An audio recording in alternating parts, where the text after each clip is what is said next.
ಸೀರೂರು ಗ್ರಾಮದಲ್ಲಿರುವಂತಹ ಬಸರಿಕಲ್ಲು. ಈ ಬಸರಿಕಲ್ಲು ಇರುವುದರಿಂದಲೇ ಈ ಜಾಗಕ್ಕೆ ಬಸರಿಕಟ್ಟಿ ಅನ್ನುವಂಥ ಹೆಸರು ಬಂದಿದೆ. ಇದು ಊರಿನ ಬಸವೇಶ್ವರ ದೇವಸ್ಥಾನದ ಪಕ್ಕದಲ್ಲಿದ್ದು ಗ್ರಾಮದ ಎಲ್ಲ ಗ್ರಾಮಸ್ಥರು ಆಯಾಸವನ್ನು ಕಳೆದುಕೊಳ್ಳಲಿಕ್ಕೆ ಇದೇ ಗುಡಿಯ ಅಂಗಳದಲ್ಲಿ ಬಂದು ಸೇರಿರು. ನೋಡಿ, ಎಲ್ಲ ಬಂದು ಸೇರಿದ್ದಾರಲ್ಲ, ಅವರು ಈ ಬಸರಿಕಲ್ಲಿನ ಕಟ್ಟೆಯ ಮೇಲೆ ಬಂದು ಸೇರಿರು. ಈ ಬಸರಿಕಲ್ಲಿನ ಮಹಿಮೆ ಬಗ್ಗೆ ಹಿರಿಯರು ತಮ್ಮದೇ ಆದಂಥ ಆಲೋಚನೆಯನ್ನು ಹೇಳಿ ಅದರ ಆಚರಣೆ ಪದ್ಧತಿ ಸಂಪ್ರದಾಯ ಬಗ್ಗೆ ಹೇಳ್ತಾರೆ. ಈಗ ಊರಿನ ಹಿರಿಯ ಗ್ರಾಮಸ್ಥರಾದಂಥ ಗಂಗನಗೌಡ ರಾಯನಗೌಡ ಗೌಡಪ್ಪ ಗೌಡ್ರ ಮುಖಾಂತರ ಈ ಬಸರಿಕಲ್ಲಿನ ಮಹಿಮೆ ಏನು ಅನ್ನೋದನ್ನು ತಿಳ್ಕೊಳ್ಳೋಣ. ನಮಸ್ಕಾರ ಹಿರಿಯರ. ಇದು ಬಸರಿಕಲ್ಲು ಅಂತ ಬಸರಿಕಟ್ಟಿ ಅಂತ ನೀವು ಈ ಊರಾಗ ಪೂಜೆ ಮಾಡ್ಕೊಂತ ಬಂದಿರಲಿಲ್ಲ. ಇದ್ರದ್ದು ಚರಿತ್ರೆ ಅಥವಾ ಇತಿಹಾಸ ಐತಿ ಏನ್ರಿ ಇದು? ಗರ್ಭಿಣಿ ಸ್ತ್ರೀಯರಿದ್ದರೆ ಅದನ್ನು ಪೂಜೆ ಮಾಡಿ ದಬ್ಬಾಕಿ ಹೋಗಿದ್ರಿ. ಅವ್ರ ಡೆಲಿವರಿ ಸರಳ ಆದ ಗಿಡಕ್ಲೆ ಮತ್ತು ಅದನ್ನ ಬಂದು ಎಬಿಸಿ ಪೂಜೆ ಮಾಡಿ ಇದೊಂದು ಸಂಪ್ರದಾಯ ಬಂದಿದ್ರಿ. ಅಂದ್ರೆ ಈಗ ಗರ್ಭಿಣಿ ಆದ್ರಪ್ಪ ಅಂತ ಮನ್ಯಾಗ ಗೊತ್ತಾತಪ್ಪ ಅಂದ್ರೆ ಇನ್ನು ಅಥವಾ ಡೆಲಿವರಿ ಸನಿಮಕ್ಕೆ ಬಂದಾಗ ಮಾಡಿದೆ ಡೆಲಿವರಿ ಲಗತಿ ಬಂದ ಇದು 9 ತಿಂಗಳಾದ್ಮೇಲೆ ಚೆನ್ನಾಗಿ ಡೆಲಿವರಿ ಸರಳ 70 ದೇವರ ಬಸಮ್ಮ ಮಾತೆ ನನ್ನ ಹೆರಿಗೆ ಸರಳವಾಗುವ ಏನೋ ತ್ರಾಸ ಆಗ್ಬಾರ್ದು ಅಂತ ಹೇಳಿ ಪೂಜೆ ಮಾಡಿ ದಬ್ಬಾಕ್ ಬಿಡೋದು. ಹೆರಿಗೆ ಸರಳ ಆದ್ಮೇಲೆ ಮತ್ತೆ ಬಂದು ಪೂಜೆ ಮಾಡಿ ಮತ್ತೆ ಸರಳ ಆಗಿಡೋದು.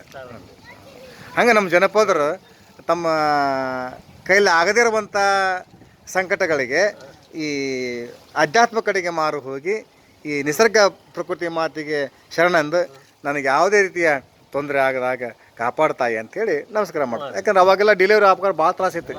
ಈಗ ನಂಗೆ ಸಿಸರಿನ ಆಪರೇಷನ್ ಇರಲಿಲ್ಲ. ಅವಾಗ ದೇವ್ರ ಕಾಪಾಡ್ಬೇಕು ಅವ್ರನ್ನ. ಹಾಗಾಗಿ ಮತ್ತು ಡೆಲಿವರಿ ಆಗೋ ಮುಂದೆ ಎಷ್ಟೋ ಮಂದಿ ಸತ್ತೋಗಿದ್ರು. ಮತ್ತು ಹಂಗಾಗಿ ಆ ಒಂದು ಭೀತಿಗೆ ಭಯಕ್ಕೆ ಈ ಕಲ್ಲು ಯಾರ ಶರಣರ ಮಾಡಿ ಯಾವಾಗ ಮಾಡಿದಂತ 200 ವರ್ಷಗಳ ಹಿಂದೆ ಸರಿಪಸನ್ ಕಾಲಕ್ಕಂತ ಹಿಂದೆ ಮತ್ತೀಗ ಒಳ್ಳೆಯ ವಿಷಯ ಹೇಳಿದ್ರಿ.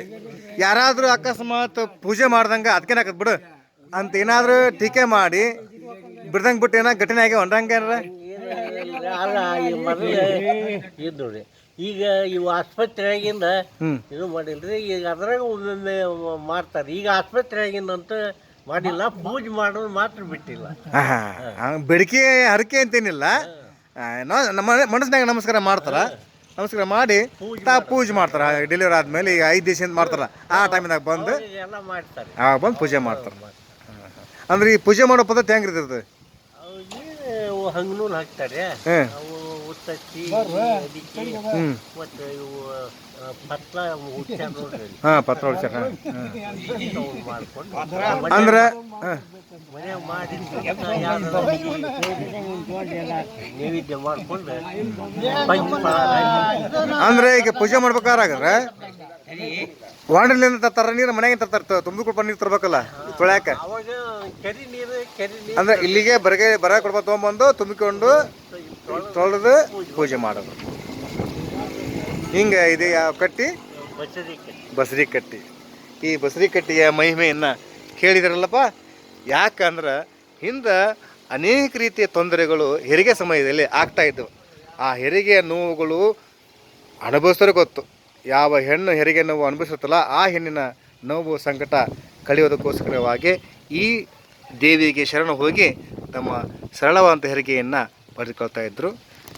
ನೋಡಿ, ಇದು ಒಂದು ಗ್ರಾಮಾಂತರ ಪ್ರದೇಶದ ಒಂದು ಸಾಂಸ್ಕೃತಿಕ ಮೌಲ್ಯದ ಒಂದು ಚಿತ್ರಣ. ವೀಕ್ಷಿಸಿದ ತಮಗೆಲ್ಲರಿಗೂ ಧನ್ಯವಾದಗಳು. ನಮಸ್ಕಾರ.